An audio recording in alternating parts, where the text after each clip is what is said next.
Ration card ધારકો માટે મહત્વના સમાચાર સામે આવ્યા છે। રાશન નહીં લેવામાં આવે તો રાશન કાર્ડ રદ થઈ જશે। કેન્દ્ર સરકારે રાશન કાર્ડ ધારકો માટે નવી ગાઈડલાઈન જાહેર કરી છે।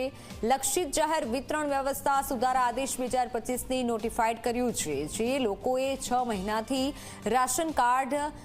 રાશન નથી લીધું રાશન કાર્ડથી તો તેમના કાર્ડ ડીએક્ટિવ થઈ જશે અને ત્યારબાદ 3 મહિનામાં ડોર ટુ ડોર વેરિફિકેશન અને કેવાયસીથી પાત્રતા નક્કી કરવામાં આવશે। પ્રધાનમંત્રી ગરીબ કલ્યાણ અન્ન યોજના હેઠળ મફત રાશન ન લેનારાઓ પણ આ દાયરામાં આવશે। દેશમાં 23 કરોડ એક્ટિવ રાશન કાર્ડ છે, જેમાંથી ઘણા રાશન કાર્ડ રદ થઈ જશે।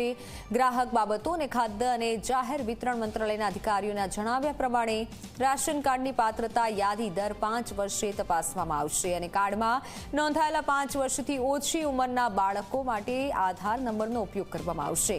તો 5 વર્ષ પૂર્ણ થયા પછી કેવાયસી ફરજિયાત રહેશે।